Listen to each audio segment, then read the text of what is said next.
Welcome to this latest edition of the Ril Dil podcast. I'm your host, Ril Dil Quinn. On this 19th of May, 2022, as we discuss, I should say, the world of sports and pop culture. We have a busy program on this Thursday. Of course, as always, we are joined by one Robert Sapp. Mr. Sapp, how you doing this evening? Oh, doing pretty good. Good to be here with you.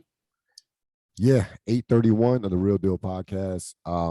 We are at the part of the NBA season that, we can almost at the finish line, down to the final four teams. Of course, both conference finals have begun with game ones, with both the home teams winning rather comfortably. Last night, you had Golden State taking apart Dallas 112-87. Golden State shoots 56% from the field. Dallas only shoots 36%. Dallas goes 11 for 48 from the three-point line. Just a effort, a balanced effort for Golden State. Curry, Wiggins, Jordan Poole, Draymond Green all had very good games. Nobody had a great game, but just got enough balance. They had a balanced attack. Dallas, of course, Luka probably had his worst game of the playoffs. 20 points, had more field goals, had more turnovers than field goals, 7 turnovers, only 6 field goals. And again, I mentioned the most important part was 11 for 48 from the three-point line. What did you make of this opening game for the Western Conference? Yeah, I mean, I can't say that I was surprised in any way because I wasn't. I think just overarching, this feels like Golden State in 6. That's what I would have said before the series started. Right. And so, and I think it's a comfortable 6. You know how those 6s like a 3-1-6 home 2, yeah, and then they pick up game 5 and 6 on the road, so something like that in that, or 3-1. You're right. However that works out, comfortable 6, where you're never in doubt of the series lead because Luka has to be amazing every single game. Right. And that you just that is at a certain point in time. This is why super teams exist in the first place, because at a certain point in time, if you don't have enough support, now the support doesn't need to be 3-star players. If you don't have enough support, then it just wears on that superstar. I mean, we can go back to the 80s and Jordan, as everybody saw the documentary, everybody knows the story and what that means once you start trusting the teammates around you, meaning you have the teammates around you that you can trust. Dallas is in a happy to be there situation. This is a step up for them. The Warriors need to win a championship. That's the only thing that's their only goal. So with all that said, locked into that first game, the Warriors did exactly what they needed to do in exactly the manner that they needed to do it to say that this was going to be a comfortable series, meaning Steph, Clay don't have to be all world beaters in order to win a game, meaning they play their offensive style, get that ball moving into multiple offensive players' hands that they will not struggle to score in this series, because Dallas has proved that they can lock in on a particular system if it surrounds 1 or 2 players. I underestimated their defense. I did, and you corrected me on that in an earlier podcast. And you're absolutely correct to do so. And they are a very competent defensive team, So that's what I mean by that. That's what the Warriors wanted to put on tape in a win, and they did exactly that. I think you boiled it down with Dallas is, they're in a situation where a lot of teams are, where if their 3 isn't falling, they really don't have much of a chance in this game, in this series. And so you need Luka to play amazing, and then you need the role players to be hitting their outside shots. From my point of view, that's the only way in which they have a chance to make this competitive and figure out a specific defense, but that's beyond my knowledge right now to see what their potential moves might be. And so, with all that being said, Luke, that game, Luke didn't have juice in order to even make it competitive. And if he doesn't have the juice, then the games aren't going to be competitive. It's kind of that simple. No. I don't overreact to game ones, especially when the home team wins. I picked Dallas for the series, picked them to 6. I didn't see anything that would change that pick, even with you what happened. Picked Dallas in 6. Yes, I picked Dallas in 6. Okay. I thought that I thought that there was definitely a carryover effect from playing a brutal 7-game series, even though, when we'll talk about the Phoenix situation, even though that game 7 was, a cakewalk, still went 7 games. You have to, travel, you're trying, again, transitioning to another team. I feel confident that if Dallas consistently gets the looks that they got, that those looks are going to go in. They shot 48 threes. StatMuse had a great stat in which they said that 44 of the 48 were considered to be either open or wide open. They missed a lot of open shots.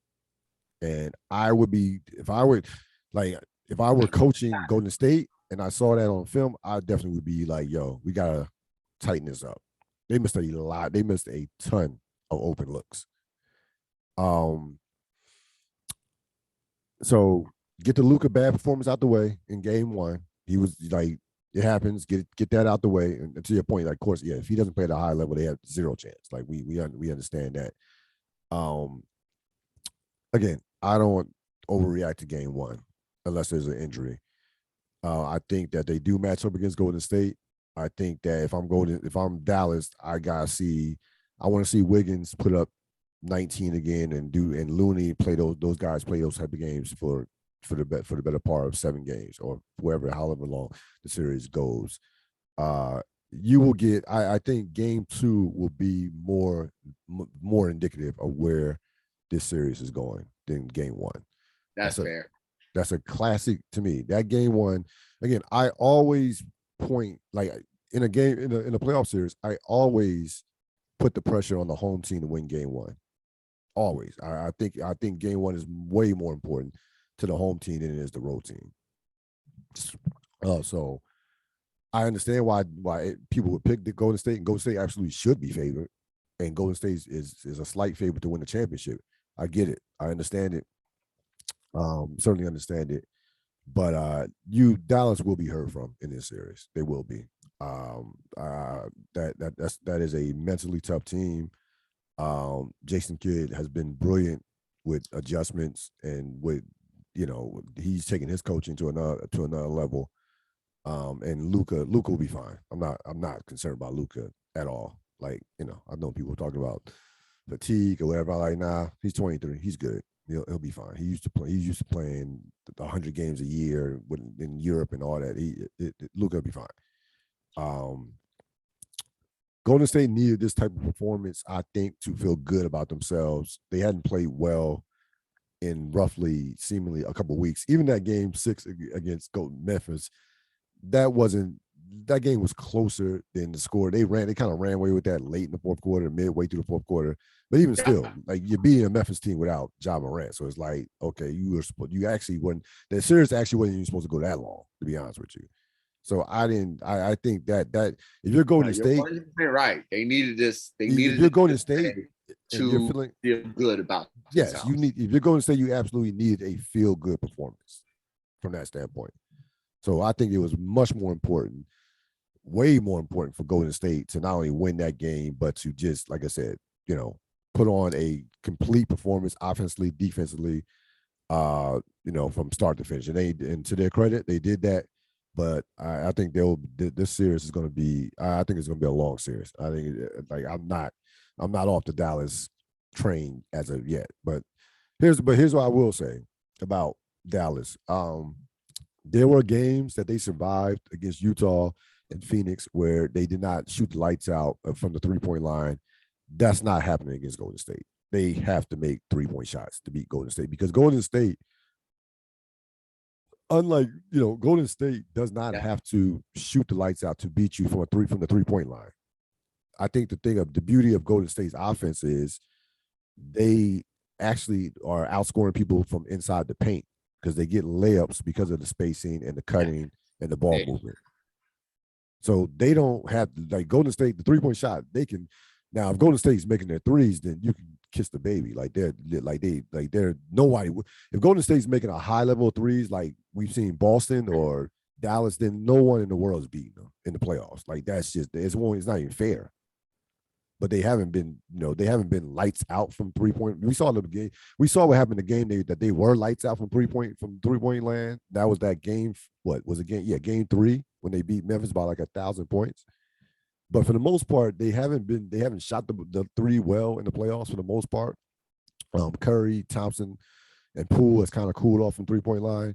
But they don't need to be lights out from the 3-point line. They just don't. But for Dallas has to be in this series, they have to be lights out from 3-point line. I'm talking 15 to 20 3-pointers every night to win, to have a shot, to your point. So I'm still looking forward to the rest of the series. Always, again, game 2 is always more fascinating to me from a standpoint of adjustments and, kind of like, the series really gets started, especially if the home team wins. So we'll see what happens, but certainly if you're a Golden State fan, you absolutely should be feeling confident about, from an experience standpoint, from a home court advantage standpoint, about your team's chances. And also, here's the thing too, like we saw the difference in when we talk about Golden State, not Golden State, we talk about Dallas, and this is a level up. So Miami, and we'll talk about Miami. It took Miami one half to realize they were playing a real team and they got it together. Dallas doesn't have that type of experience, so it probably will take them a game and some film sessions to realize that, hey, this is like another level. That's the difference as far as that's how important experience can be. Very. Speaking of Miami and Boston, of course you have game 2 tonight. The last time I checked, Horford and Marcus Smart were one. Smart was probable, and Horford was questionable. I think they're both going to play. Well, I haven't heard the latest on the health and safety protocols. Smart's playing. Smart is playing. Yeah, Smart is playing. Horford. Yeah, damn that problem. He's playing. Yeah, he's playing. Yeah, he's playing. So they're going to get at least one of their stars back. So this game 1, I thought, I sent the text to the thread that you and Chad, like Miami had to win this game. Like they absolutely had. Like I even picked them even before I knew about the injuries, because I thought, Boston coming off the physical series against Milwaukee, travel on the road, thought that game would be, a rough game for them to win. They come out in the first half and, shoot 59%, and Tatum is doing 21 points, and it's like they score 62 points. And it's like, I was like, is this gonna be a sweep? Because I was like, there's no way Miami's supposed to beat you.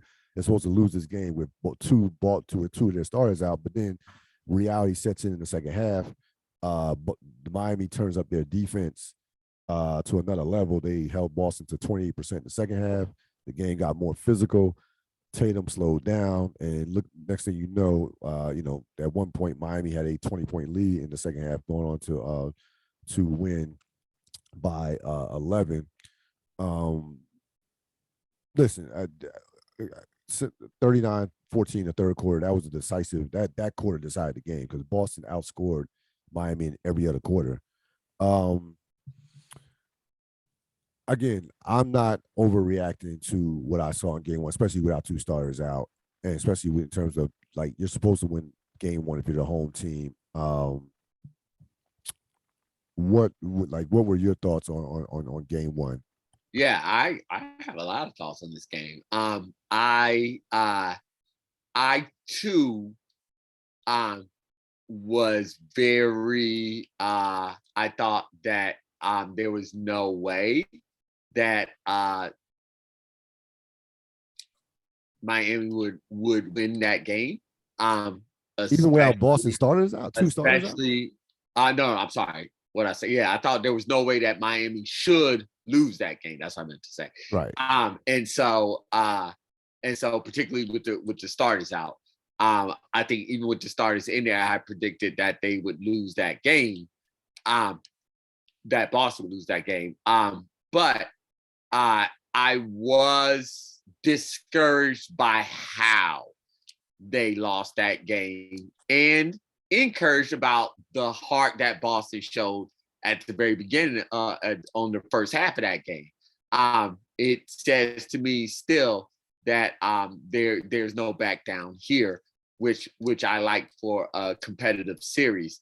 But Right. I do very, very, was very, very much impressed by to what you said on Miami's ability to just go to a different level defensively. It was fairly awesome to watch them just go, nah, you're not gonna score anymore. Yep. We don't want, no, we're not gonna let you. And just do it. I was like, yo, that defense is significant. And so, it's always, the stats, all the different things throughout the year, but it's just different when you see it in a series and you're going to see it like all the time. It's just like, that was very, very, very impressive. And of course, we can't go any further and not mention Jimmy Butler. Yeah. So let me give the Jimmy Butler line: 41, 9, and 5. Yeah, he was on. He was on. He had four steals and 3 block shots, and basically took Jason Tatum out the game in the second half. So that was as dominant of a performance that you'll see by a star player. They had nothing for him in that quarter. Nothing. No, got to the line like 20. I think got to the line like 20 times. Lived at the free throw line. 27 points in the second half.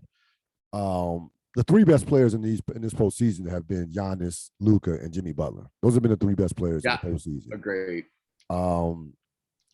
I like Jimmy Butler had a bad postseason last year when Miami got swept by Milwaukee. He was horrible. Coming off a great postseason in 2020, even a great NBA Finals when he basically went toe-to-toe with LeBron and Anthony Davis with the 2 triple doubles in the finals. Yeah, Butler's ready. He ready. So he ready. I think Butler, like Eric Spoelstra said it. He says this guy competes at another level. It's kind of like he's not going to back down from anybody, from any star. He doesn't care. It doesn't matter. He's going to be a problem in this series. He's like that. They,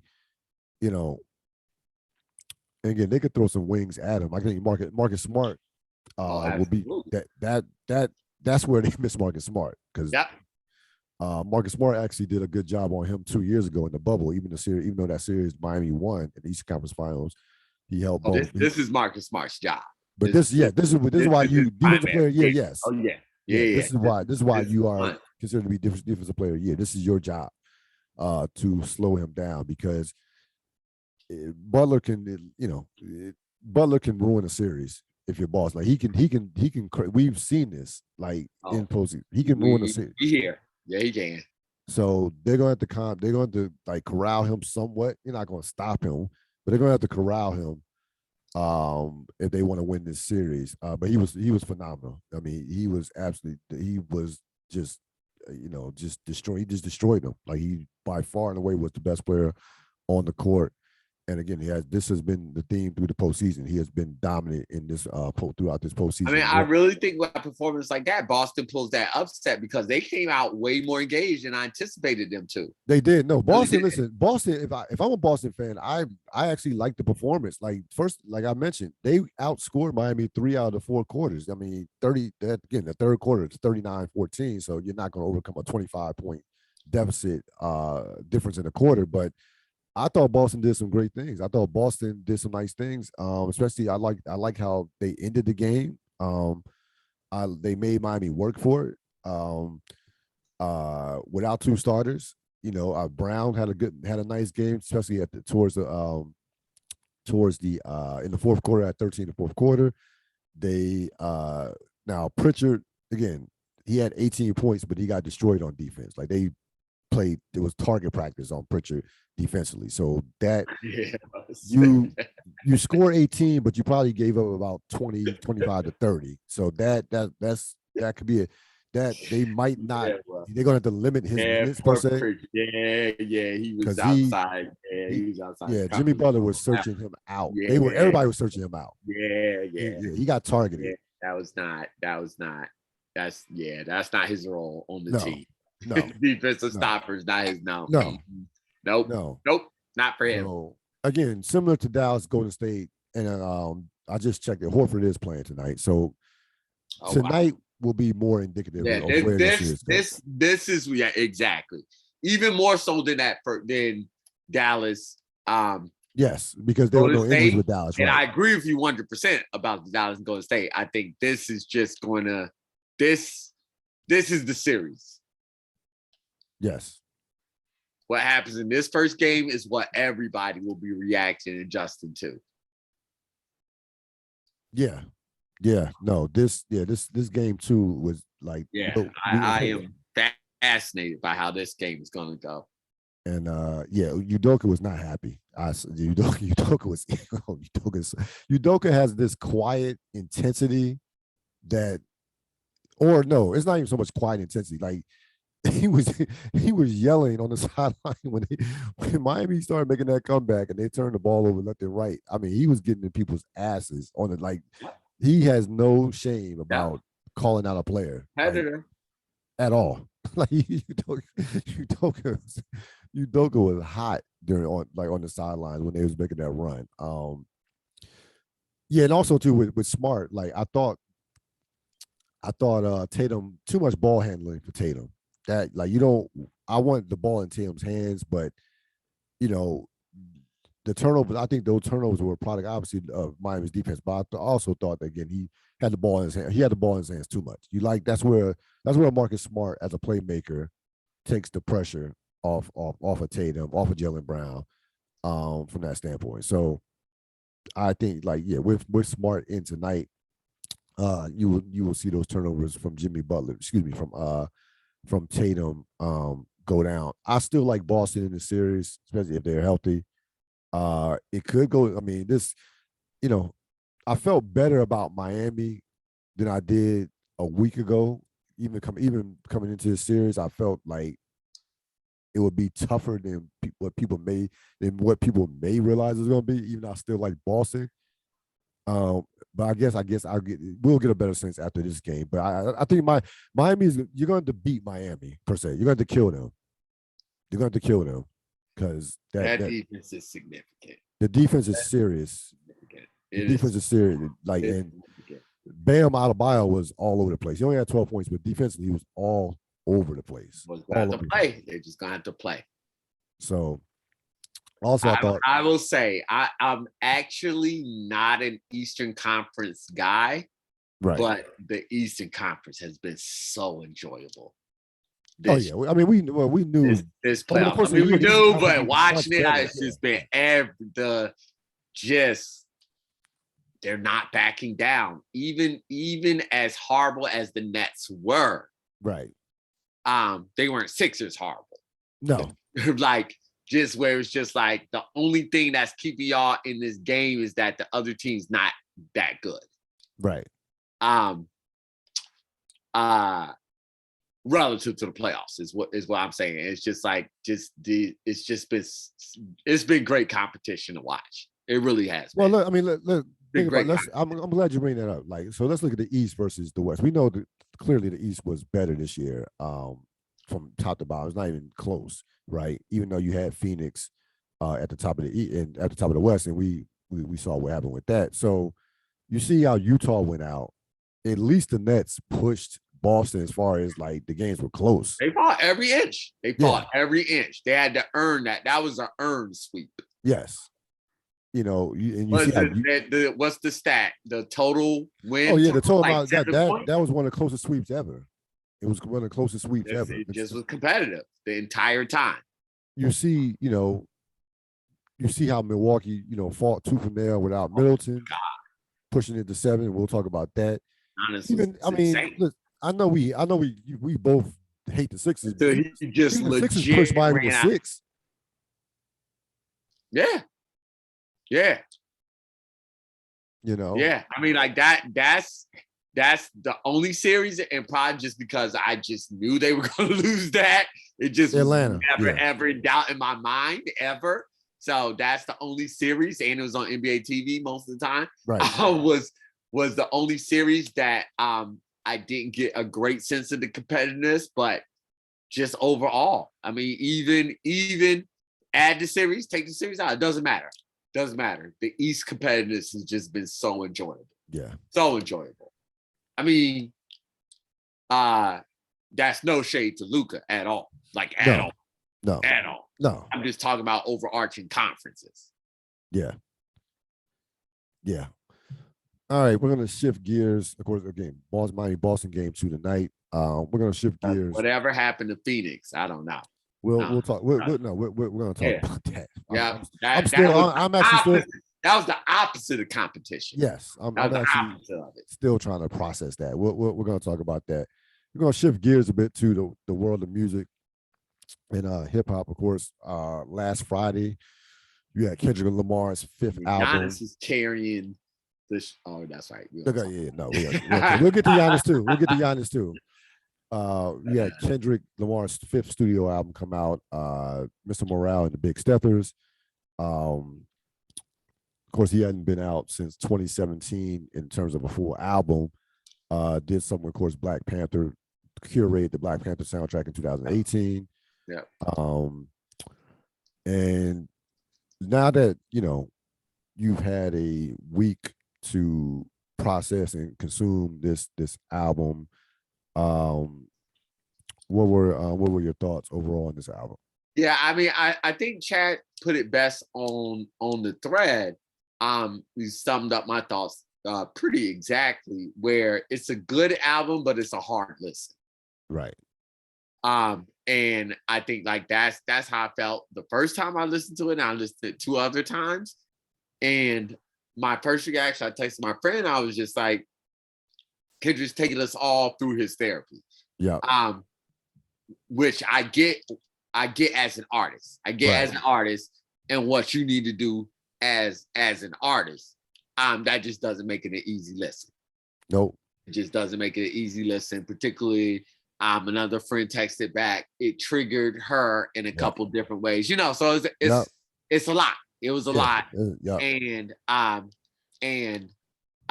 with it being a lot, that just makes it a very, very challenging listen, particularly depending upon what you're going through in your own life. Yes, absolutely. So that's my assessment of it. Yeah, man. I've listened to this album like I've lost count in terms of how many times I listened to this album. I just appreciate the vulnerability. I appreciate the fact that this is not like I'm not gonna say a new Kendrick, but this is where he's at in his life right now, right? Like the Pimp a Butterfly Kendrick, the Good Kid, Mad City, Good City, Mad. I'm messing up the title of his first album. That Kendrick is that Kendrick is like that's just not where he's at right now. And to take us on this ride, again, it was like you said, it was one big therapy session in a sense. I appreciate the vulnerability and the courage that it takes to cut yourself wide open and share everything like that with the world. I totally understand people's perspective as far as, hey, this is too heavy for me, especially considering the last 2 years we've had to deal with as a whole, as a society. But man, it was so many it was so many powerful records on this album. And like I really think that it might trigger. It's going to trigger. It's clearly from what you said, it's going to trigger people. But I also think that it's going to like people are going to also say, hey, if Kendrick's cool with saying that it's not okay, it's okay to be not okay, and I might need some therapy, then I think that the ecosystem the world is better off, to be honest with you, from that standpoint. Um, again, I love the album, love it. And I think that's the great thing about art is that you can choose to engage with it when you're ready, right? Right. And so, like, and that's the difference between true art versus like something that's just like popping of its time, right? Right. So it's like, yeah, I might be in a certain space at this moment in time. And so right now that's heavy for me to listen, but then there might be another time where that's exactly what I need to hear. Yeah. And so, yeah, that's what I love about true art is that it captures feelings and perspectives that are timeless.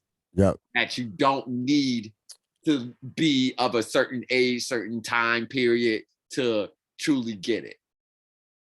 Yeah, man. I thought like when I first listened to it, I had to like I didn't get it. I got it, but I didn't get it. It took multiple listens for me to fully kind of like be like, damn, like wow, okay, he really went through this and like it's what Going through some things. it's one of those things where it's kind of like not only is a therapy session, but it's kind of like a book too.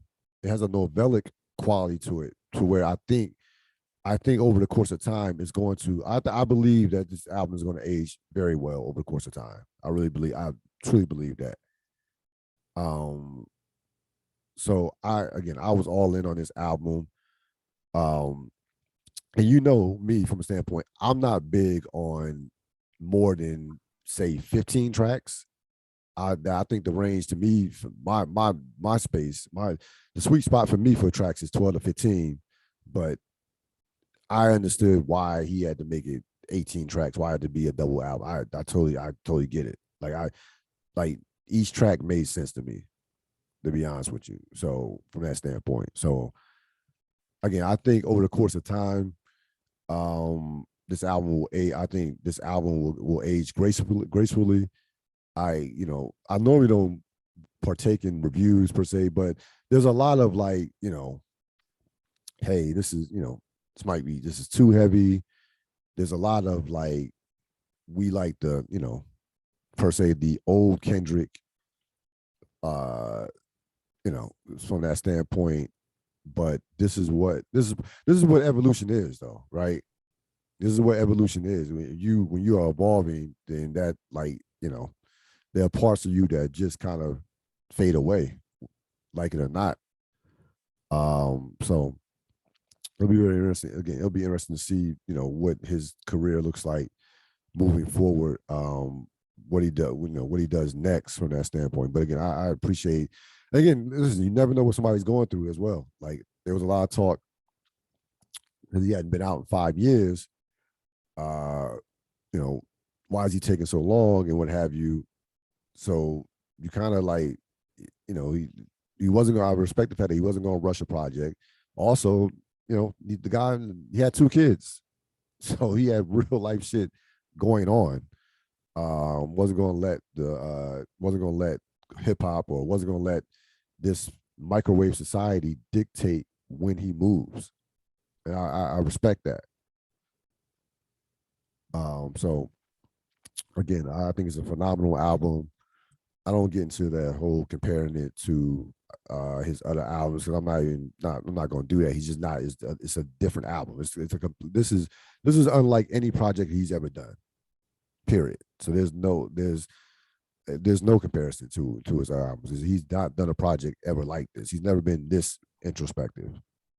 Like he spit some stuff that he's told some personal things in albums before, but not to this level. So I recommend the album, but I totally get if it triggers you and you be like, oh, I gotta step back. I completely get it.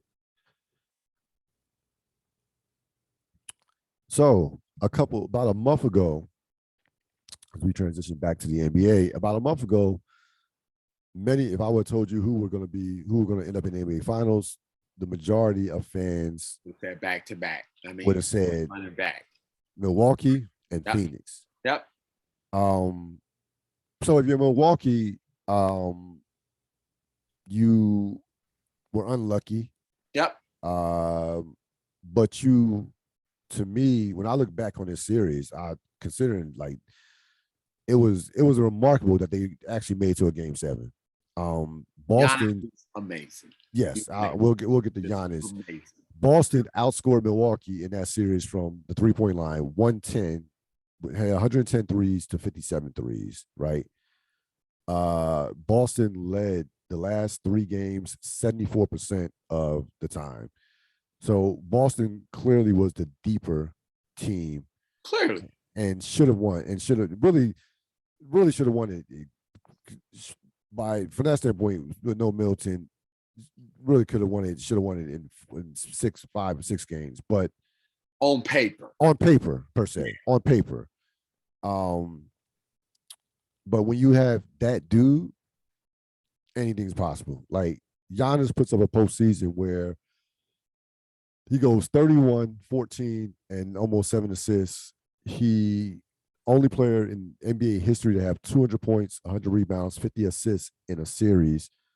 And again, just did everything that you can possibly do to give your team a chance to win the series. This to me was such an indictment on a Kevin Durant led team. Oh yeah. That was the difference right there. Yep. You saw sweep versus taking the game 7. Yes. That's how great Giannis is. With a chance to win the series. Yeah. Yep. Yeah. That's the difference. Just a step down, and it's a competitive sweep. Yep. Versus a 7-game series. Yeah. That's the best player in the world. Yeah, that's what that is. No. Truly the best player in the world. Yeah. Could it change next year? Sure. But as of right now, he that was the statement right there. If anybody doubted it, not anymore. No. That you could not be more impressive in the loss. The man had 44 and 20 in a loss. That is insane. That makes no sense at all. He's so great. How about this, right? Threw everything at him. Everything. No, but how about this, right? He didn't play well game 7, and he'd be the first to admit that. But his bad games are 25, 20, and 9. He literally played until he had nothing left. Nothing. No, he had nothing. Literally played to nothing. You can't ask anymore. You just can't. No. You just can't. Yeah. No. It was beautiful to watch as a sports fan, basketball fan. Milwaukee, there's just no way you can leave that and not feel good. You're like, we had our second biggest star, especially offensively, missing the entire series, and took a team on the absolute come up. Like no BS, no anything. Yes. Like them boys want it. They want it. And so to just relentlessly just keep coming back and just like, no, we're not going to see this at all. Like, no, not at all. We're not going to live on the excuse of no Middleton. Milwaukee was very impressive in a 7-game series loss. That's how you come out of a series even more impressive than going in. Yes. By putting up that type of competitive effort. They were worthy defending champions without question. They defended the title as well as without winning it as well as you could possibly do. We've seen it go. We have 2 examples in the last 20 years of champions who defended their champion who just basically punted on the following season. Remember, we got the 07 Miami Heat. When they got swept by Chicago. You remember that? That I go after every single time. I remember that one. But the one that's even worse than that, the 2012 Mavericks. Yeah, I cannot. They irritate me so much every time. How dare y'all? How dare? Of course, it started with Mark Cuban, who just said Tyson Chandler, who, by the way, who was their second most important player, okay, to help them win a championship. We don't need him. We're good. They weren't even going to get killed by the luxury tax. It made no sense. It made 0 sense. It made no sense. None. It's like we didn't want the pressure of winning. At least Miami, that Miami 016 was old. They were old. Yeah. They just old. Yeah. Right. When I mean old, they were old. We talking about Gary Payton and Mazo Morning. And everybody was happy to get that one and be done with that. Like, nah, we don't got no more gas left in the tank. And Dwayne Wade was starting to steady break down at that point. Yes. Yep. That was the beginning of that. He couldn't carry it like he could carry it before. Right. So yeah. But the Dallas thing was just inexcusable. That's like the one I go after every single time. Inexcusable. I did not want to defend the championship. I do not get that. I don't get it. I mean, listen. At least run it back. At least. There's no reason. I mean, look at I'm thinking of teams who did a great job defending it but didn't win it. I would say that the 09 Celtics, like that team actually was better, but they lost Kevin Garnett to the knee injury, and at least they pushed Orlando to 7 games in the second round. Yep. Nope. They defended. They tried to defend. Yep. The other classic example for old heads is the 96 Bulls. That last Bull team is a three-peat. I know it's a three-peat.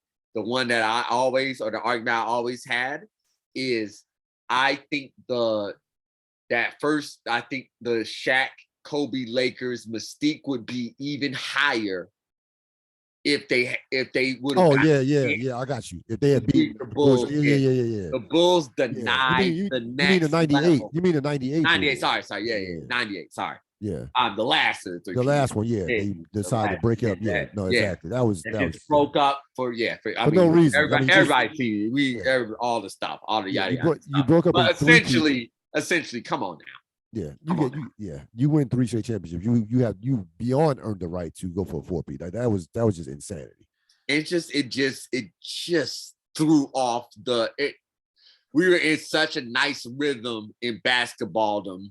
Of the young versus old, you have to earn it. Yeah. You have to go the torch, snatching of the torch. Yeah, exactly. And I just felt that, and then after that, it just got wonky. Yeah, because there was a void that had to be filled. Yeah. After that, there was a void that had to be filled, and and it's always rubbed me the wrong way. Shaq and that Lakers squad deserved to beat the Bulls. Deserved to take them down. And I think that it would have passed the torch so well. And who knows how history goes after that. I'm not even commenting on that. But I do know that was the matchup that should have happened. We should have seen that. Yep. And that the basketball gods have shown their wrath on Chicago. That's why they don't get a lot of sympathy from me. Especially Derrick Rose. Nope, not at all. Not at all. No. Now the flip side, the other finalists that was expected to be in the finals and was expected to win the champ was up. Was 64 wins, and everybody liked them during the regular season. Everybody even coming into the playoffs, like, hey, team to beat. At least in the Western Conference. The Phoenix Suns, of course, had one of the most confounding Game 7 performances in recent NBA history. Down by as many as 40 points in a Game 7 at home, down by 30 in the first half. With all your players. With everybody, yes. With everybody. All your players. Yeah, everybody was healthy. Everybody was there. Yeah, no, with all your players, with everybody. No matter what you said, don't come to me with stuff after. No, I don't want to hear it. I don't want to hear it. Nope. No, don't come to me with that. No, I'm not here for that shit at all. After loss, if you're on the court, you're healthy to me. If you're on the court, you're healthy. No, they know. That's the rule. Don't do that. Don't do that. No, I don't want to get quad limping at the end of the game. Nope, sorry, don't want to hear it. I didn't even I don't even know. I can't think of a Game 7 at home. In my lifetime that I've ever seen like that. With a home team, I've seen home teams lose Game 7. I've not seen a home team just completely get just eviscerated to a point to where fans are leaving at halftime. I like no, like that is beyond inexcusable. And to me, I like again when I'm watching, I'm like, what is happening? Like I'm like, I could not make sense of what the fuck what am I watching? What am I? And I I was pick. By the way, listening. I picked Dallas to win the game per se. Yeah, no, this was But this is different. I was like a This is close different. game where Lucas Stills at. Yeah, that's what I expected. This, no, I did not predict this at any stretch of imagination. To your point, I was listening to a live stream as I was watching the game. I was I don't know what, doing stuff. It doesn't matter. Here's the point. One of the people on the live stream was a Mavericks fan. Right. And it went from this is exactly how I envisioned the game go at the beginning, like everything's working out for us. This is how I wanted to go, to literally mid-second quarter. I can't believe what I'm watching. Yeah. like literally, even fans on the other side were like, I don't even understand what I'm watching right now. Yeah. This doesn't make sense. And like that is, like that's the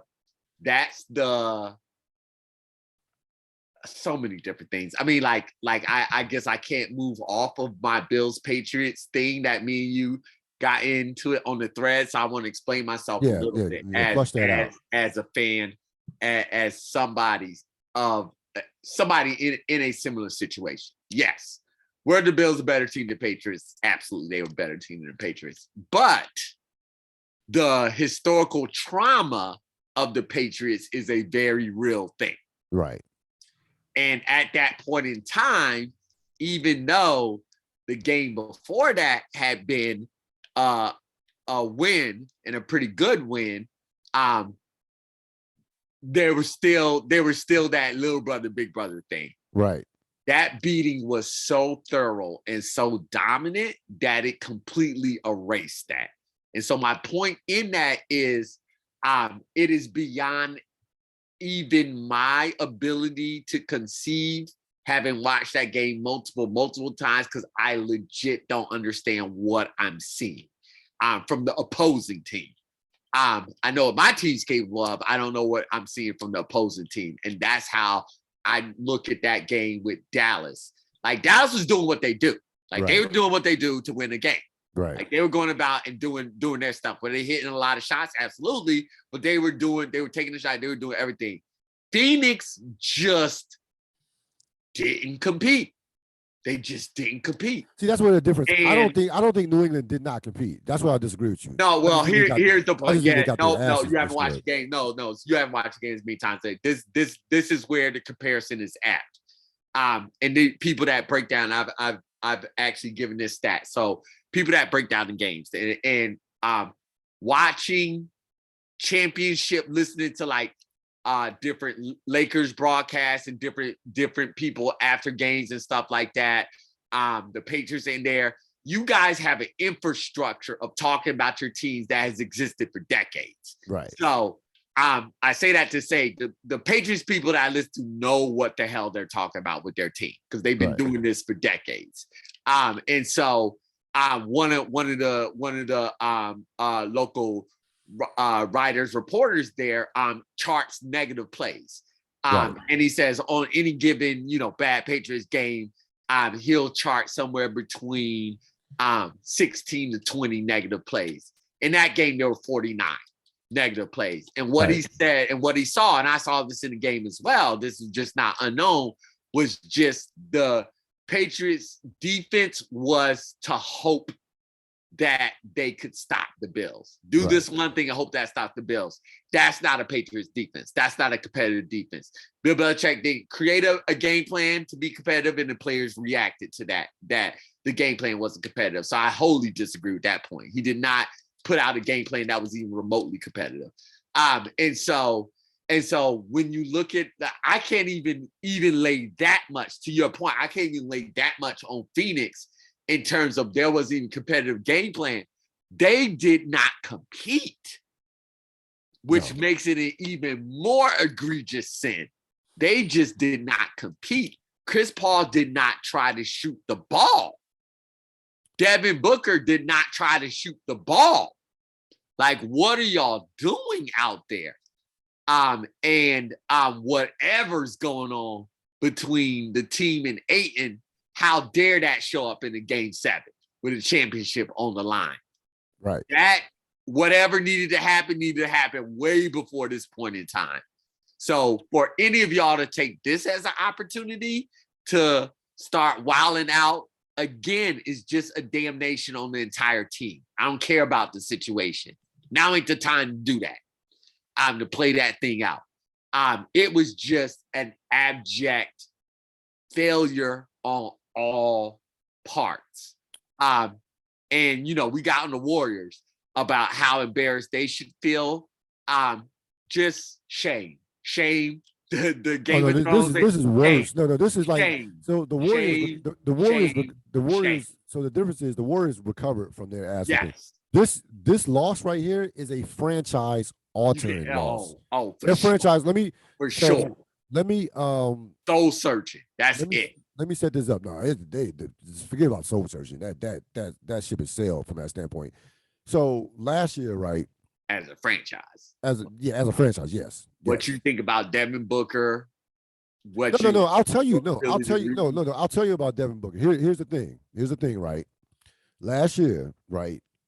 They were up 2-0 against Milwaukee. Yep. Okay. Remember it. Lost 4 straight. Right? Remember that. So if you're up 2-0 in the NBA Finals, you absolutely 100% should win that final. With home court, by the way. You absolutely 100% should win that finals. Reason why they didn't win the finals, Giannis, right? Yep. Giannis. They don't have a Giannis. Nope. They don't have a Luka. They don't have a Durant. They don't have a Steph Curry. Nope. Okay. This year they come back, and we realize how bad the Western Conference was. The Western Conference was horrible this year. The worst I've seen it. Not great. In about 15 years. They take advantage of a bad Western Conference, win 64 games. Cool. You get to the postseason, and all of a sudden, you go 6 games with who? The Pelicans? So there was some warning. There kind of was some warning signs like, I wasn't all the way in on it, but it was like, why are we struggling against the Pelicans? Who had to win, who had to go through the play-in and by the way, without their best player. He was out so long we forget that he actually was on the team, Zion. And it's like, I think the bottom line to me is Phoenix does not have that dude. Like Devin Booker is to me, I like Devin Booker as a perfect number 2. He's not Jason Tatum. Okay.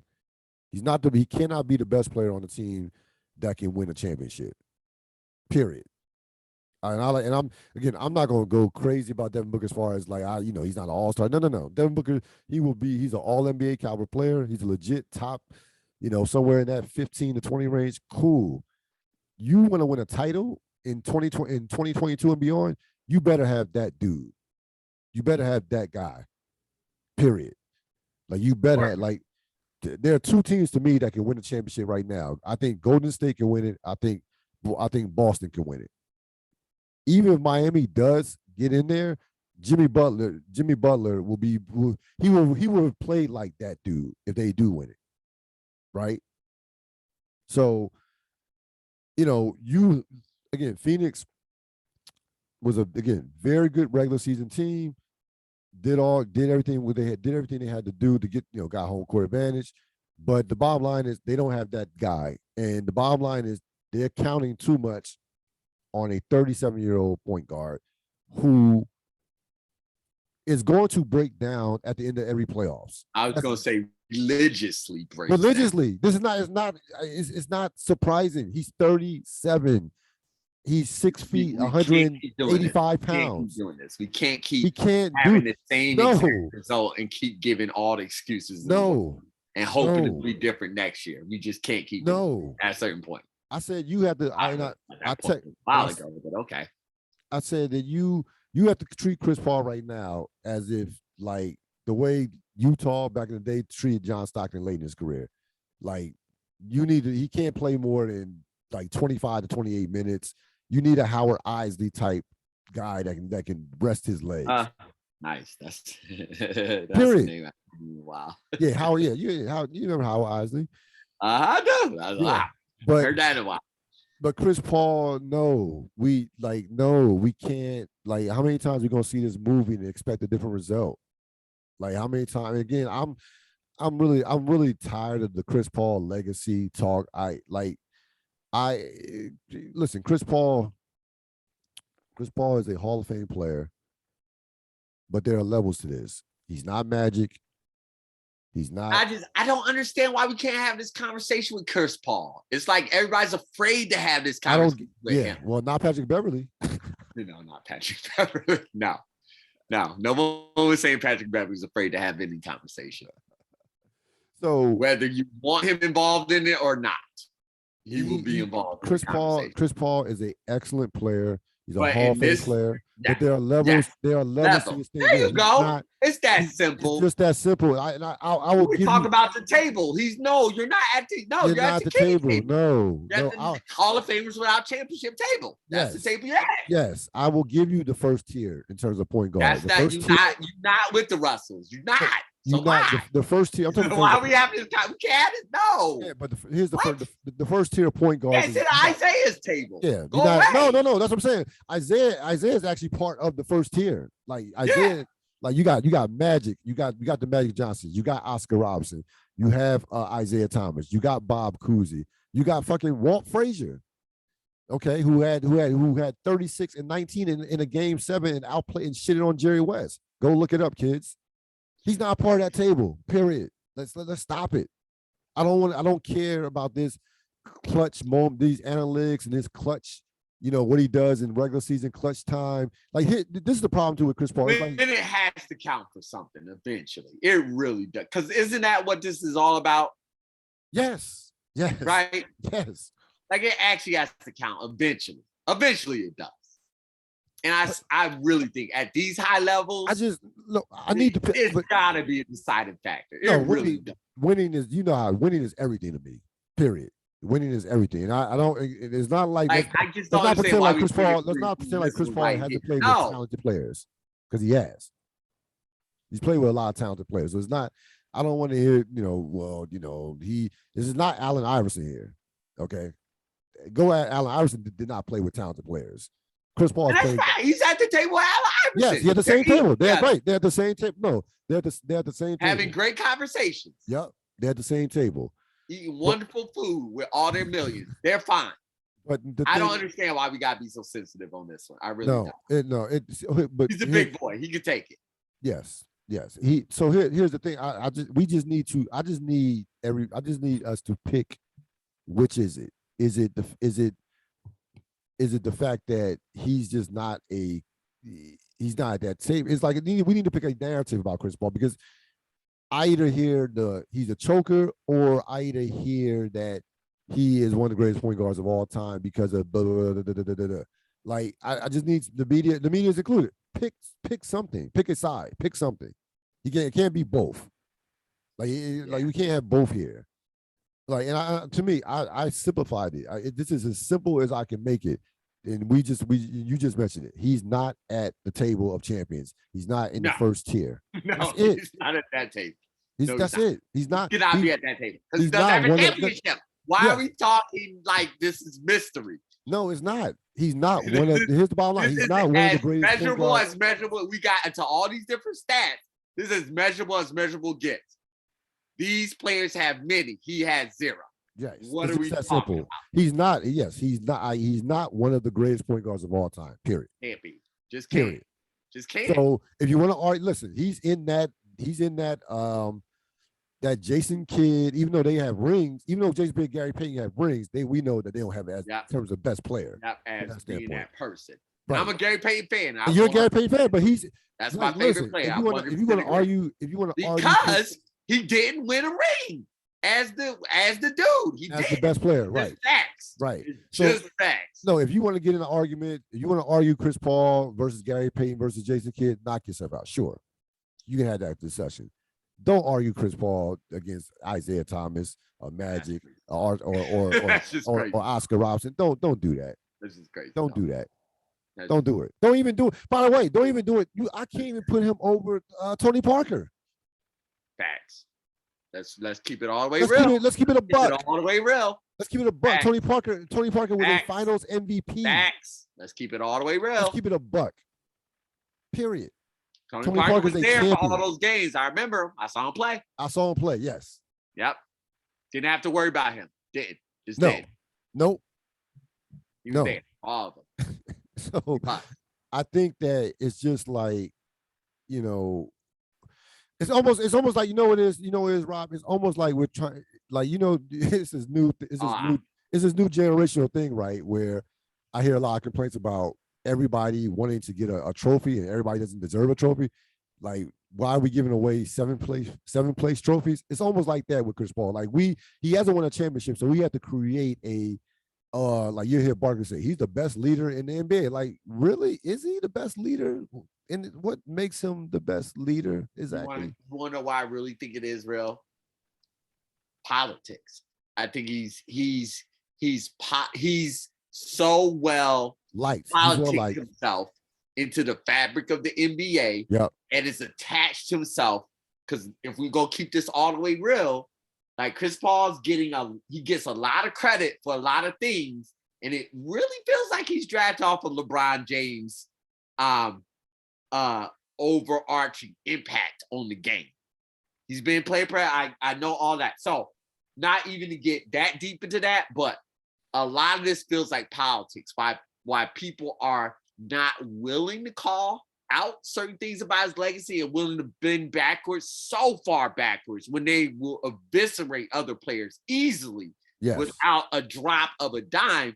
I'm just like, this feels like he holds a lot of clout in being able to drive the manner of which these conversations go in. And I agree 1,000%. Not meaning that journalists and people don't want to talk about it. It is the participation. They can only go so far without the participation of even unnamed sources in the league. And so that's what I mean by politics. Like, he has a very powerful voice within NBA circles and can impact the voices that every player's ready to defend. Let's keep it all the way real. Yep. Every player's ready to defend Paul. Yeah. And they all do it. Yep. You can't say anything bad about Paul. No. To any NBA player. They're all over. They just gush glowingly about him. And it's just like, and DeAndre Jordan and Blake Griffin are just forbidden to talk about him at all. They don't ever get to say their minds on Chris Paul. The most they'll say is like, things didn't work out and things, everything like that. Like, so point being, it's confusing to me how he can be credited with all the success and skirt so much of the blame. Yep. That doesn't make sense. No. It just doesn't add up. No, it doesn't. No, this is not real life. Like, this is not how this thing is supposed to work. That as well. That's not. It doesn't seem like reality to me. No, it doesn't seem like reality. It Yeah. Again, you make me happy right now. I didn't know this is going to be a topic. I'm very excited. I'm very happy about this. Yeah. So, we move on from Chris Paul. Again, Phoenix. Listen, Phoenix. They have some. They have a lot of issues to say. They have a lot because DeAndre Ayton is going to get paid by somebody. Somebody's going to pay DeAndre Ayton. To your point about franchise offering, that series ending felt like the punctuation on this version of their franchise. Yes. Yeah. Like, everybody realized, we're done. We can't go. The window's closed. Their window's closed. Done. Yeah, their window's closed. So, I guess they'll probably. I don't think DeAndre Ayton is going to be back. I think somebody's going to blow him away. I think they made that very clear. The best, if they're smart, just do a sign and trade so you can get some compensation for them if they're smart. So we'll see. We'll see what happens. But I don't think the West next year is going to be ridiculous. The West will be back next year because guys are going to be healthy. You'll see the Clippers. You'll see Denver. So the West is not in. If Zion ever gets back, New Orleans is coming up. So it would be nice if some of those guys played. it'd be nice. It'd be nice. Wouldn't it be nice? Yeah, it would. It would be entertaining. It would. If they actually got on the court. Yep. I would like to see that. So we're starting this new series on the podcast where we are going to go over the schedules of the contending teams, and I mean contenders. I mean Super Bowl contenders. And I said, why not start off with the Buffalo Bills? Why not? Right off the rip. Here's an overview. Here's an overview of the particulars of the Bills' schedule. So the Bills open, of course, in Los Angeles against the defending Super Bowl champion Rams. 4 of their first 6 games will be on the road. They have 5 primetime games. Their home schedule is the 10th, graded as the 10th toughest in the NFL. Their road schedule is considered to be the 13th easiest. So do with that with what you want in terms of that information. They are considered to be. They are obviously the favorites in their division. One of the favorites to win the Super Bowl. The Vegas over and under number for the Bills was 11.5. Yep. Over. Yep. This was a very fun exercise for me. It was. I had more fun than I actually thought I was going to have doing it. So I'm going to go through it, and I'll give win, loss, what have you. Mm-hmm. Yeah, you start off with one I'm well prepped for. I know this backwards and forwards. So week 1, they are at Los Angeles. Start off the season, open night. Start off the season, Thursday night football at Los Angeles. I had that as a win for Buffalo. I think that they now again, I know history says that the home team, this defending Super Bowl champion, has been very successful in this. It's an impossible game to win. In the game, yes, based on that. It's very, very tough. Very difficult game to win, but I really love Baltimore got smoked out one year, but they weren't even in their home stadium. Right. I love. And that was man was psycho that year. Yeah.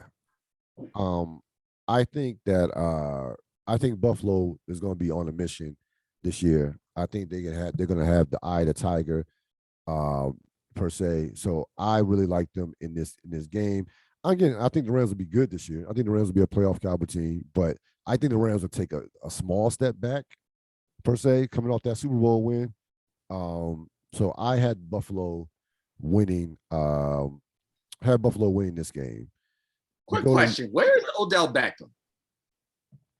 Because somebody's like, they're like when they were doing it, and now when I was listening to the analysis breakdown, they're like, who's not there anymore? Odell Beckham. I was just like, I remember that they. Of course, I know they didn't re-sign him, right? But I don't remember him going anywhere else. So is it just that? No, he hasn't been signed. No, he has not. No, he's still free. So he could conceivably be on that team. Yes. Okay. I just wanted to make sure I didn't miss anything. No, Odell Beckham hasn't been signed, but the number one reason he hasn't been signed because he's hurt. Like, right. So yeah. No, that of course I know.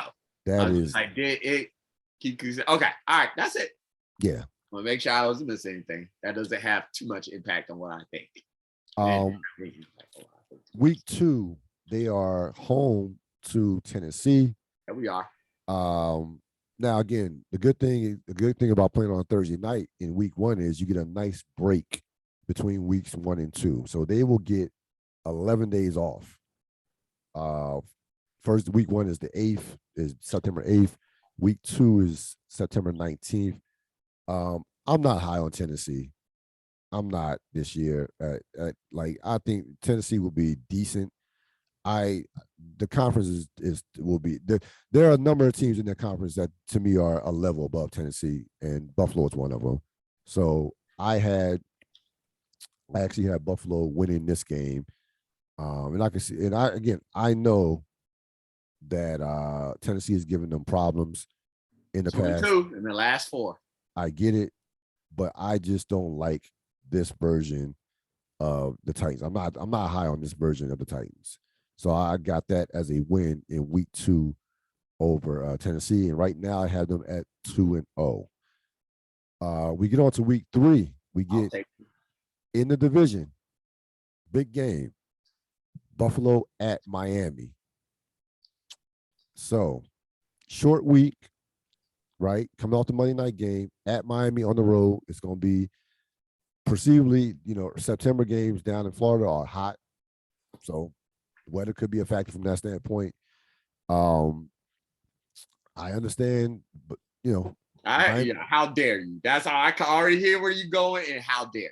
That's all. You have no idea. You have no idea what I'm saying. Okay, all right. I understand that. I hear it. That Miami's improved. Got some more weapons. Okay, all right. But okay. Here comes the but. But the Bills. You talk about ownership over a team. The Bills have owned the Dolphins. I was about to say. I don't see that changing in this game. I think this game will be more competitive. I think this game will be very competitive. That's fair. That is absolutely. But I can see this being a hard-fought game, but I have Buffalo winning this game. Winning a close game on the road. Tyreek Hill being on that team stresses me out. It does. I'm not going to lie about that. I do not like that. Yep. I did not enjoy that.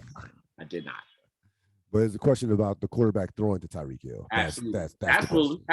Of course. But I like Buffalo in this game, so I have them 3-0 after 3 weeks. A nice 3-0, which I'm sure Mr. Saban is happy about that. Take it. Now, we get to week 4. Yep. At Baltimore. Yep. It's a big one. Big game. Based off my last post draft rankings, how much I like Baltimore. Baltimore's a beast. This is where I feel like their first loss is going to come on the road. That is a tough play. That's one of the best home field advantages in the league. I'm not mad at this prediction. I just think that Baltimore. I really love what Baltimore did in the draft. I can see this being a loss again. This is a brutal stretch for Buffalo. The beginning. The beginning is a brutal stretch, and I can see this to me. This is two things to me. This is not only a loss because Baltimore is a very good team, but I also consider this to be a schedule loss too.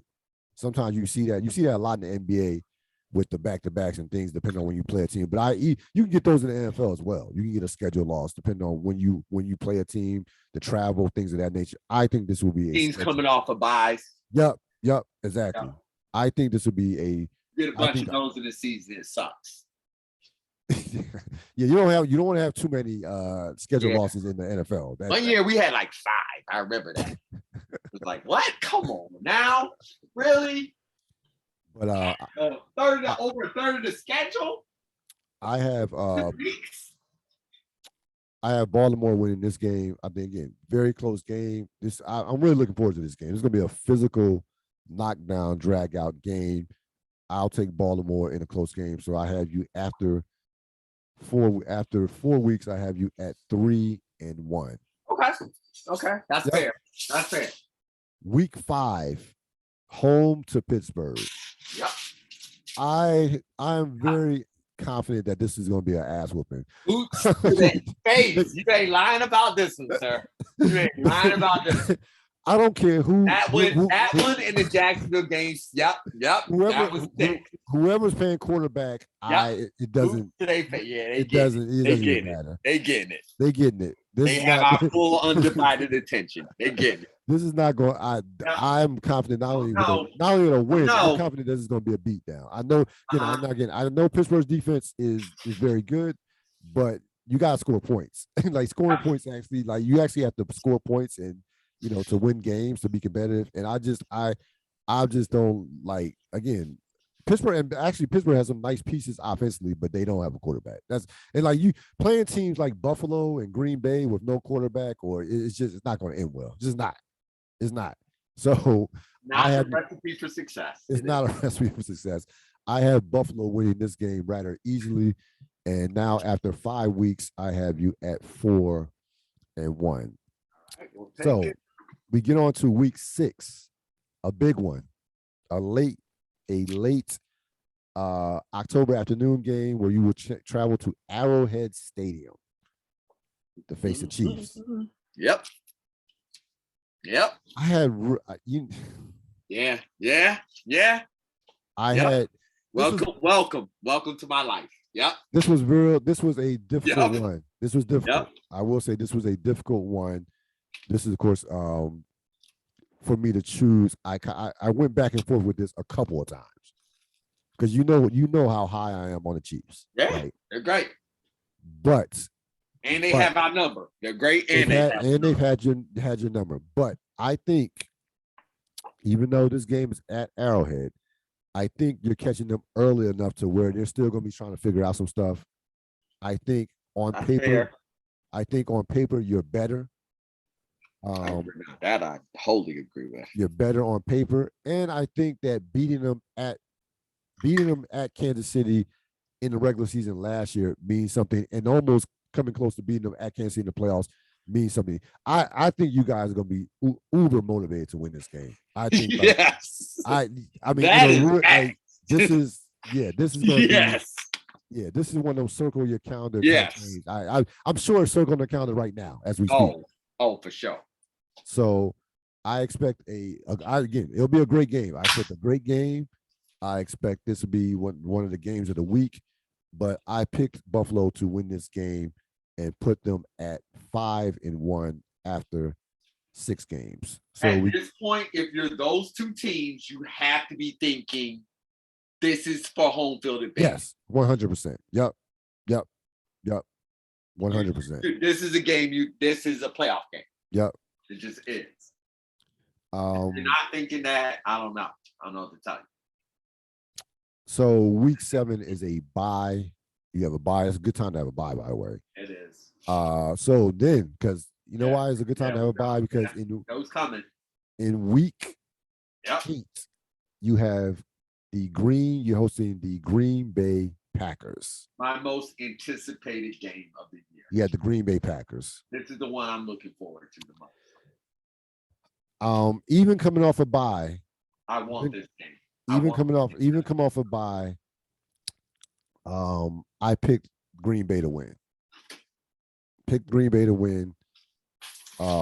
fair. I love Green Bay's defense. You know how high I am on their defense. Again, even coming off a bye, the stretch where even with 2 weeks, I think that Chiefs game will take something out of you. To be honest with you, I think that Chiefs game, that is even with a bye, that's still a rough back-to-back. Chiefs Packers, that's a rough back-to-back. I know the game's at home, but I'm high on this Green Bay. I mean, you're not wrong. We lost the Titans game after that Chiefs game. Yes. So you're not wrong in your assessment at all. So this is fair. That would put you at what's that? 5-2. 5-2. And it's funny listening to you. I might have a different set of games that we lose, but this was my ideal record coming out of this stretch. Yeah. You cannot be less than 5-2.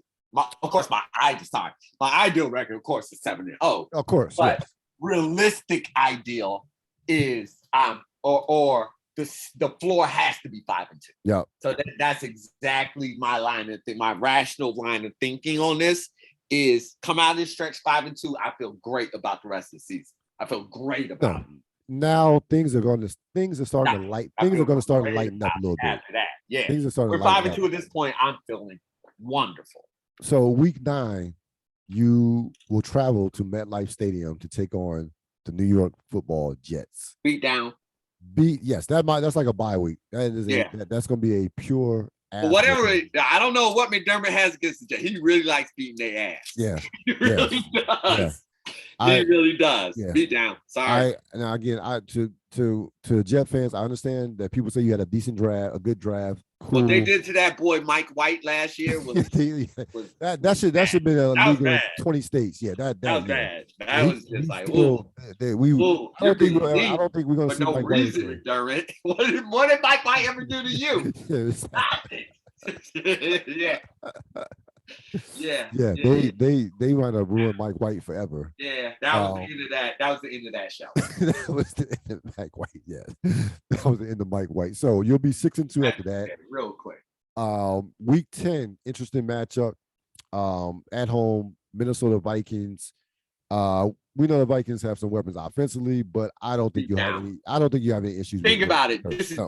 Diggs. Come on now. Yes, this is Diggs Hogan. Yes, Diggs. Well, yes, We smoking yes, that. yeah. And they got no heart, please. No. I don't see any problems with that. I don't. Not this year. Not now. No, not this year. 7. So after that, that's week 10. You'll be 7-2. Yeah, no. This is where we got to roll them up.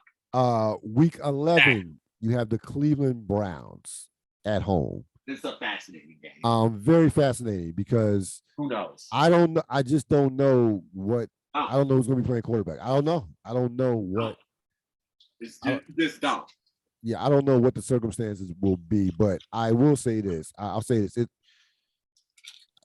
If Deshaun Watson is playing, then like who knows what this will be could potentially be like one of the games of the week. But I went conservative and picked you guys to win the game from that standpoint because I trust you over Cleveland. And you're coming up. That's the main point. That's even if Cleveland has the Deshaun Watson in lieu of the evidence of like he's dominating the league or something like that. Right. I just trust where the Bills are at over where Cleveland's at times. Yep. So that would put you at week 11. That would put you at 8-2. Because everybody's thinking it's gonna be sunshine and roses when he plays. No, it's not. Yeah, no, we have to see them actually on the field, like before we start crowning them. So per se, yeah, I gotta see what that looks like. Before we have to see him on the field. Week 12, that's like another bye week. You have the Lions at Ford Field. They will beat the hell out of the Lions. That's the one thing. That's Thanksgiving. That's Thanksgiving. That is Thanksgiving. Wow. The new year. That's definitely gonna be an ass whooping because y'all like the prime time. That's we do. Gonna be ass whooping. For whatever reason, that Thanksgiving, that one works. That is Thanksgiving. So you will be 9-2 going into the Gillette Stadium week 13. Against the Patriots. I had that as that's week 13. I had that as a win too. I don't think the Patriots have mentally recovered from that thrashing in the playoffs. I don't. And I don't even like. And by the way, I don't even like the Patriots team this year. They got nothing. So like it's like no zero. They have nothing. No, I think you comfortably win that game. I don't like the Patriots coming in this year, and I don't think they would have recovered from that beat down in the playoffs. That will put you after 13 weeks. That will put you at 10-2. There we go. And then and again, the good thing about that is that's on a Thursday night. You have 10 days until you meet the Jets again for another ass whooping. Wow, the Jets. The I will say the second one tends to be a little bit closer, but not by much. Not by much. Sorry, Jets. Yeah, no, I don't see any. I can't see it. 10 days. Not this year. Not this year. No. So that at the 14 weeks, I have you at 11-2. Yeah. So we get to week 15. Yep. Here we go. Home to Miami. Yep. Let me see where did I have this? I actually had this as a loss. I had this as a loss. You know why I had this as a loss? Yeah, I'll chime right in here. Late season Miami games just tend to be wonky. They are. I can't explain it. I have nothing for you in analysis. All I know is that late season Miami game will be close. I can easily see this be a loss. Yeah, this one I can see the loss. Yeah, I had not that first one, but this one, I can see it. I had this as a loss because I think like by now Miami will know who they are, and I think it gets to a point to where I would just chalk this up as one. You know how sometimes crazy shit happens. I know with these schedules. Yeah, I know. I could see that as one of these losses. So Yes. That would That's leave you after 15 weeks at 11-3. yeah. 11-3. I don't love the third loss. I don't love it at this moment. I agree Yeah, where you're at, still good. You good. You but good. I don't love the third loss No, you good. in You this good. moment. You But good. I agree. I agree where you're at. Week 16, Christmas Eve, you will travel to Chicago. Yeah. I have no doubts what you will Nope. do to Chicago. That's a beatdown. That's a beatdown. I don't. Yeah. Yeah, that I have no. I have nothing. I had no I doubts. plan on having a wonderful Christmas Eve. Yes, you should have a. I'm Yes, you should. already anticipating that. You absolutely should. So I have no doubts that what you do in Chicago. I have no confidence in Chicago's offense. I know Fields has some talent, but again, they traded away their best defensive player. I'm not on the Bears right now. I have no doubt. So that will take you to 12-3. Yeah. Week 17, very interesting one. Yeah. You will be at Cincinnati. Mm-hmm. I had that as a loss. That's fair. You know how high we are on the Bengals. That's on the road, prime time. Yeah. I think the Bengals pick you off. Should be an excellent, entertaining game. That puts you at 12-4. And week 18, the finale, the season finale, the regular season finale, home to the Patriots. I had that as a win, and you're gonna sweep. We put them to sleep. Yeah, yep, they're done. That's what that game is. We're gonna put them to sleep. So overall, I have you 17 games, 13-4, the number 1 seed, divisional winner, and I believe. Here's my thought. I believe that the rest of those teams in that conference are going to beat the hell out of each other.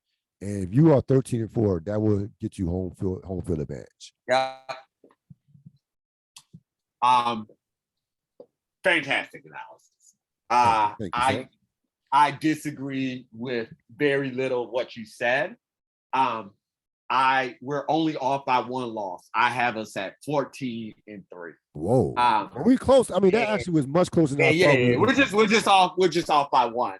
And the way that I would say it, like I love your rationale. And of course, those the hiccup games, the way I'm envisioning it, those are the games we have to win. Right. I think we get tripped up a couple more times.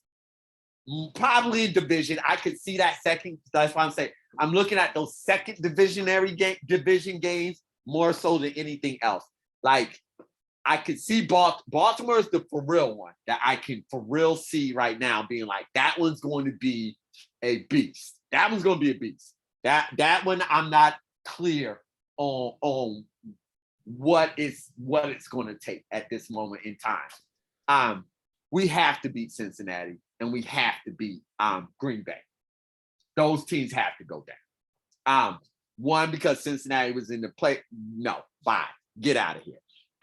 And their next coming, we have to pump them. That is just, it's a must. And then the Green Bay game is just the Green Bay game.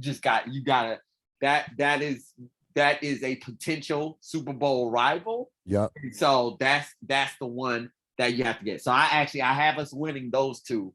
I did put the L with Baltimore. I'm always terrified of Baltimore. Yep. I just am. Lamar's insane. That just is what it is. You can't game plan for that. I definitely see that. You know what? I think I had Tennessee getting us again. They're they're freaking bugaboos. They are. They are. No, they are. I know the Bills fans want that one, but the way that they play is like how Josh Allen is to other football teams, like where he's just wonky enough where you just can't figure them out. I can't ever figure out Tennessee's offensive game plan, what they're going to do, how they're going to attack us. And obviously the coaching staff and the coaching staff it's a good matchup. They match up well against us. That part I'll just say. Kansas City always makes me nervous. So if I were to put the big game losses, I'd probably put Baltimore, Tennessee, Kansas City. Okay. Like those are the ones that make me the most nervous. Of course, we can't lose all 3 of those, otherwise I'll go crazy. Ideally, Kansas City has to go down because they're the most likely number one contender. So I have us winning that game. So just let me sum up my thoughts. I 14-3. I think one of the division games gets us. I think one of those big games gets us, and I think Tennessee gets us. That those are where my 3 losses are coming from. If you made me pick one of the big games, it would be Baltimore. Or did I say Baltimore? If you made me pick one of the big games, it probably would be Green Bay. Right. I would be Green Bay if you made me pick one of the big games. So yeah. Very good analysis, sir. That was very impressive. Yeah, it's gonna be interesting looking through some of these. I'm just so excited to look. Yo, Kansas City's schedule is a murderer's row. That thing is crazy. Yeah, that thing is crazy. I cannot wait to break that one down. Yeah, we're gonna do that next week. Yeah, because I saw that was crazy. I was like, ooh, they did no favors at all. Nah. Where is that Patriots love that they got all the time? Please, they not getting it. Patriots didn't play in the AFC West. They did, they just. I mean, it's like they had willing partners in the rest of the AFC. You have an advantage. I think it's an advantage for you not to play in the AFC East because I think again those divisions, the AFC West and the AFC North, are going to beat the hell out of each other. They are. Those divisions are brutal. Those divisions, especially the AFC West, of course. Yeah, they are. And that, honestly, that's why I was so interested in the schedule release this year. I was like, please let us avoid that AFC West. Yeah. Craziness. Yep. Nope. We'll deal with whoever in the playoffs, but no, not constantly during the regular season. Yeah, and you got it great facing the NFC North. I'm very satisfied with the schedule. I have no complaint. You get the NFC North. I was stressed about that AFC West, and then the NFC side was bonus. I was just like, oh, sweet, we get to just mollywop Chicago and Detroit. Yes, yes to that. We get Green Bay's sweet division. Yes, I'm all about that. And then a weekend Pittsburgh. Weekend Pittsburgh, a dysfunctional. Yep. Cleveland. Yeah. Like I said, even though Baltimore and Cincinnati, they are who they are. Yep. But if the reason I start this conversation about contenders, because if you want to be that team, you got to beat these other teams. Yep. And we don't have to worry about loser talk about who might be injured and who might not be. No. We talk about cream of the crop in that group. Yeah, especially coming out the AFC, you're gonna have to beat some beasts to get to the Super Bowl. Period. Like it's just facts. Whoever comes out the AFC will have earned their way, more than earned their way. It really is. It really is. To me, I think I really like the emphasis. But your breakdown was very reasonable, very logical. Yep, I try to be fair. I try to be fair. I try to be fair as possible. No negatives to say on that breakdown. That was spot on. Before we head out, one last thing in terms of biggest disappointment. I wasn't even gonna have a biggest disappointment segment, but when I read this article, I was like, yep, somebody didn't took that cake. So Nick Saban, apparently Nick Saban is not happy that he doesn't have the #1 recruiting class for the umpteenth consecutive time. And poor Nick. I know. My heart is breaking. Been a rough year for Nick. They lost the national championship. And now they're down to #2 in terms of recruiting rankings. So I don't know how anybody goes on after. Yeah, I don't either. Nick accuses Texas A&M for buying its top-ranked signing class. Here are some quotes from the article. We were second in recruiting last year, Saban told the audience. A&M was first. A&M bought every player on their team, made a deal for name, image, and likeness. We didn't buy one player, all right? Nah. But Alabama is the bastion of clean Right, in exactly. sports. Nothing Purity, wrong right, ever exactly. happens there. But No, no, no, but no. I don't know if we're going to be able to sustain that in the Oh, future because more oh, and more people are doing it. It's tough. uh-oh, Then he goes on to uh-oh. say, listen, then he goes on to say, Yeah, this is a good no, one. no, no, no, let me read some more quotes. This He is goes good. on to say, This is good. Saban says Alabama players made $3 million doing it the right way last year, and that I only can't. 25 players were I able to leverage can't. NIL opportunities. No, Um, real. he accuses I, Deion. Then he accuses Deion I, Sanders of buying the what are you number talking? the number 2 recruit What are Travis you Hunter, talking? who flipped and went from Florida State to Jackson State, accuses him of giving him Travis Hunter $1 million. Deion Sanders, of course, was like, "What are you like? We're Jackson State, like we have $1 million. Like what are you talking about?" Then Nick Saban today apologized to Deion Sanders, saying, "I didn't mean to single anybody out."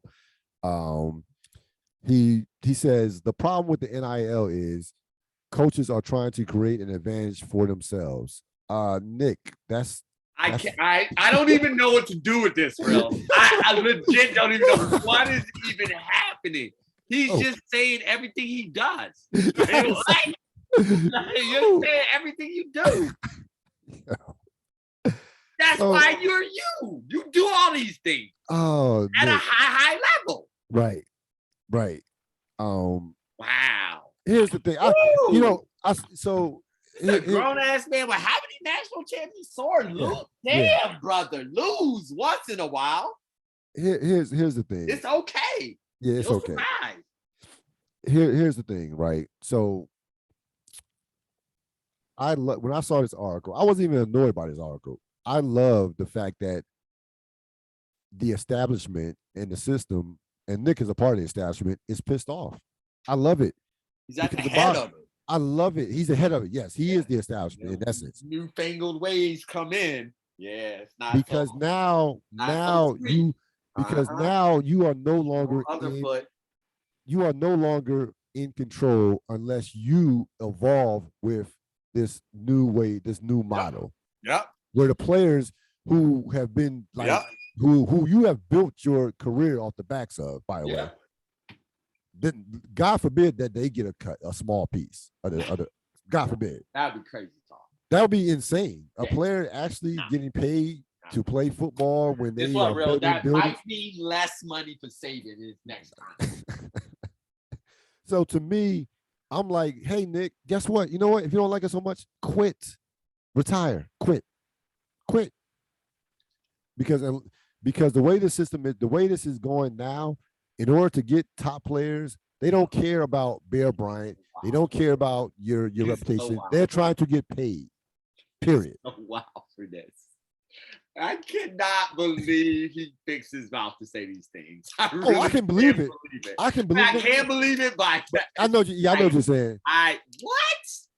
How dare you can't be the one to say these things. Not you. You? No. No, we're not doing this. You can't possibly think people are going to think you're the victim here. Oh, no. You can't possibly believe this. No. So then it's just like, yo, damn, you really can't stand losing, like at all. No, yeah. That's what this is all about. Yeah, that's what this is all about. Like, I get competitive nature, but this is that other bullshit right here. This is like a child throwing a tantrum. Yes. This is definitely not fair. It's not fair. Shut up. Nobody wants to hear that at all. No. From you? Yeah. Here's what so I got here's the response. Here's the response by Jimbo Fisher, the Texas A&M head coach. He says, some people think they're God. He said, it's despicable that a reputable head coach can come out and say this when he doesn't get his way. The narcissism in him doesn't allow those things to happen. It's ridiculous when he's not on top. Ooh, this is good stuff. No, I love it. You get that last part? That is speaking the narcissism in him doesn't allow those things to happen. It's ridiculous when he's not on top. Yep. Truer words can never. We just said that basically. I mean, he ain't said nothing but the truth. Speaking the whole truth. Or 100%. All of it. All of it. I know how dare you? Just how dare you? You? Yes, you out of all the yes. What? You are the dirty get yeah. They I think I'm gonna make this boxing that like just gotta fight at that point. Like what? I just go punch you in your face just because everything you said is so stupid. I think Saban will be out of college football within 2 years. I just don't think he can handle. This is the way to. I mean, he can't handle being a number 2 recruiting class. Yeah, he can't handle. No, he can't. But and of course, if he's not willing to evolve with this, he gonna drop further than number 2. Because this is the way it is right now. These players, and rightfully so, are going, especially in football, are going and trying to get paid. So yes, it does matter about you having the best facilities. They do want to play on national television, but most importantly, first and foremost, they want to get paid. Period. So if USC offers me, $1 million to come versus your 700,000, guess where I'm going? I'm going to USC. Period. If Jackson State offers me whatever and they have it, then guess where I'm going? Jackson State. That's just the reality of 2022. Like, I don't care. These players don't care about your national championships. They don't. They national championships don't put food on. It's not going to put food on their tables. Well, I mean, the point is, this is something that should have been in place a very long time ago. Yes, right? This is long overdue. This is long overdue. That should have happened. And it's like you said, it doesn't 2022. That's not the way life works. Nope. I do all the work, you get all the money. It's just like or at the very least, I mean, of course, that's how life works. But at the very least, like, you're not going to just sit there, get away with it forever and not have anybody ever complain. And then once they finally get what has been so rightfully theirs, you want to turn back the hands of time by crying. Like, that ain't going to happen. No. You complaining and being upset, being butthurt over this ain't going to do nothing. And here's the thing about it, too. Put the genie back in this bottle, sir. No. So, either adapt or die, period. But, exactly. But here's the thing about it, too. Nick, you're at Alabama. It's not like you don't have the resources to go out and buy players. What are we talking about? You, he's thinking about his contract. Yes. If opening up these coffers, does that lower the amount he can get? Right? It's simple economics. If I can win national championship after national championship, let's just put like $500,000 just as an example. Why would I want to pay $6 million for a national championship, right? When I can take, when all that used to be mine completely. Now I got to share. Now I got to share that pot. Now $500,000 doesn't just come to me. I gotta like now figure out a way to divvy that up amongst the players. I think it's just pure greed. Yeah. Well, no, we're not quite. It's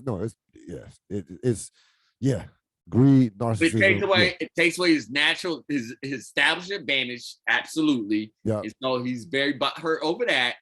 And then because of the unknown about what the payment structure looks like, and I could be wrong, I could be talking out my ass here. So if you know more than me on this, please correct me. But to me, it seems like how this money gets delivered is a bit unknown at this point in time. So if it's unknown, it could potentially be coming out of his pocket in some way, future earnings pocket. And I'm not sure that that's accurate. And that's fair. That's fair. Sure, and that's fair. I could literally just be talking out my ass. But here's what I will say. I'm very confident. It levels the playing field. Is that because money is going different places, the perception of his value will be different. Yes. And that can have an effect on his bottom line. But here's the thing too, even beyond the money, he's going to have to actually work harder to recruit. Yes, he will. That's about it's no longer so So he makes this statement like, yeah, we don't buy players. Players just come to us. No, no, Yeah. no, no, no. Yeah. That's done, brother. That's Yeah. done. No, Nah. no. You Yeah. actually have to buy some players now, like in the real way. Like you actually going to outbid And other that's universities. in Yes. a real way. They were buying players in They were like buying players, right? Yes, shady yes, ass right. ways, but yes. Yes, yes, In front of everybody on an even playing field way. Yes. yes. Yes. You will Yeah. have to do that now. I know. Life is hard. I know. But yes. You will Oh, I have love to it. play. I love it. I Yeah. love it, man. Yeah. I love it, man. I love the. I love the hip hop. I love the fact that Nick Saban's yeah, sad. I love it. I love it. Nick It's Saban's just sad. How will I sleep tonight? I don't know. we are just destroying this destroying this system and like players are finally getting Saban is paid. happy. Oh. Yeah, the players are happy. Yeah, the players are happy. But no, Nick Saban's not happy. No, Nick Saban's not happy, but the players are happy. Problem. So Nick Saban's sad. The We players need to are make happy. sure Nick Saban's happy. Yeah, we gotta make sure Nick. So we should change all the rules. Nick won like that Nick eighth. Nick wants yelled that a lot eighth national today. championship in the worst way. That Yeah. eighth, he wants number 8. He wants number 8. And Georgia, and like if I'm Kirby Smart, I'm like, hey, ante up. If I'm Kirby Smart, I'm like, yo, we gonna keep. If I'm like Jimbo Fisher's gonna do what he does, but Kirby Smart, Georgia, like, oh, Nick don't want to pay. Come on to Georgia. We'll pay. That's what Kirby Smart is saying right now. Hey, we'll pay. We don't have no problems with paying and beating Nick's ass every year. If Nick doesn't want to pay, hey, go. You know what? Come over to Athens. So it's gonna be The Georgia story's writing itself right now. They are winning. They're winning. No, they're winning. They're winning. Yeah, They're winning. They're winning. It is writing itself. That getting over that hump was a big deal. Yeah, it was a big deal. Between that and the first round draft, they are in recruiting bliss right now. Yeah, no, they're winning. They are winning. They're winning big time. One last pop culture question, bro. I'll let you go. In terms of movies, I already had to answer this because I watched the movie actually on network television last Saturday. Top Gun. Are you going? What is your excitement level for Top Gun Maverick? All right. Do you want an honest answer? Yes, honest. Yes. Yes. I want the honest. Yes, the uncensored, honest answer. Yes. Rob, just all right. So, okay. All right. I kind of, you know what? I just have to be 100% authentic. I did not care about this movie until I went to the movie theaters and saw it on the big screen. Then I was like, I have to see this movie. Gotcha. I mean, come on. We're 80s babies. Come on. Yes. One of the first movies I remember going to, my aunt put my eyes over putting her hand over the eyes of the kissing scene. It's like, come on now. Come on. Tom Cruise, what he's meant through my movie watching span. If there are complaints I haven't read, I don't even care. Point being, right. I have to see this movie. This is one I have to see. I have to see. The fighting plane looks insane. Real. Yeah. It looks insane. I have to see this movie in IMAX. Could it be a big disappointment? Absolutely. But I'm going. I'm taking that risk. Yes, it's worth the risk. So it's that simple. I'm going. There's nothing that stops me. I 1,000% am going to see it. This. First of all, I didn't. But keep this in mind. So you said you saw it the original at the movie theater. I've never seen Top Gun at the movie theater. So that kind of almost automatically clinched it out that I had to see this at the movie theater because the first time I saw Top Gun was HBO. Yeah, I've never seen Top Gun at the movie theater. So. And last week it was on. I never watched movies on network television. Never. I cannot remember the last time I watched a movie on network television. It came on CBS, and I watched it from start to finish. The original. That's when it was like, yo, you're going to see this. And it brought back so much. I hadn't seen it in a while either. Hey, come on! It's our era. That's us. That's our era, man. I don't have any resistance to this. So, I don't.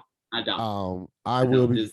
And I thought, you know what? Because remember, it was supposed to come out in 2020, but the pandemic pushed it back 2 years. I thought that that because of that, that was going to like waver some of my excitement. And then they started showing new trailers. I was like, you know what? I'm in. I'm going to see it. I'm going to see it. It's not even, it's not, after last weekend, I was like, it's not even a question. I was like, I was probably going to go see it anyway, but like last week, I was like, I don't watch movies on network television at all. With commercials. Because it's not a trailer. What they showed in the theater, it's like a section of the movie. Yes. Like 5 minutes of the movie. It was off the charts, Real. It was off the charts. I was just like, okay. Yeah. And I heard some of the buzz, but I was like, they're gonna give Tom Cruise love. Right. But when I saw, I was like, yes. Yeah. Yeah, because even like, as you know, seeing the original, like there's not a lot of jet fighting scenes in that. They just didn't have the technology at the time. No. It's the 80s. It's the 80s. But woo, Real. They can pull it off. Oh yeah. Boy, can they pull it off. Yeah, no. Yeah, I'm just like, yo, yes, give me this. Give me this. I'm here for it.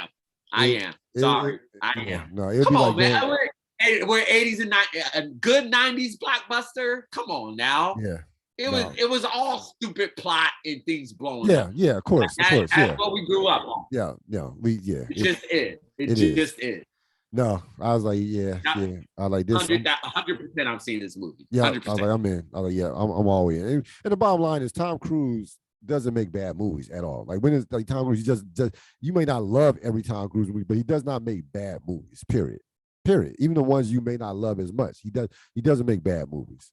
Like he doesn't. I'm a Tom Cruise fan. Yeah, we're both Tom Cruise fans. Yeah, we're both Tom. Yeah. We're both Tom Cruise fans. This is you preaching to the choir. I'm Mission Impossibles. I love those things. Yeah, I'm there. So I'm definitely looking forward to it. That's going to wrap it up for this latest edition of the Ril Dil podcast. As always, I'd like to thank Robert Sapp for joining me. Sir. We will see what happens tonight in the NBA. In the NBA. So yes, that's right. Looking forward to that. And we will see you next week. Yes, sir. That's gonna wrap it up for this latest edition of the Ril Dil podcast. Thanks, as always. Thanks to one Robert Sapp for joining the podcast. I thought about doing this, but I kind of went back and forth about this, but I'm going to do it as far as a small eulogy. I want to just recognize Karen Dunnigan, who passed away last week. Very obviously, to put it mildly, this is why I'm not going to do this, because I knew I was going to just F up this eulogy. Don't have me doing eulogies at your funeral. But just put it mildly, just one of the most dearest friends of my family, my mom in particular, and someone who impacted my life for the better part of since I was born. She treated me like if I was one of her kids. Spent a lot of time with her actual children. It's still something that, processing as we speak. It's been a rough week, to say the least. But, looking forward to, in a week or so, celebrating her life. So rest in peace to Karen Dunnigan. You will be definitely missed, but not forgotten. That's going to wrap it up for the third time of the Ril Dil podcast. Have a great rest of the evening. So long.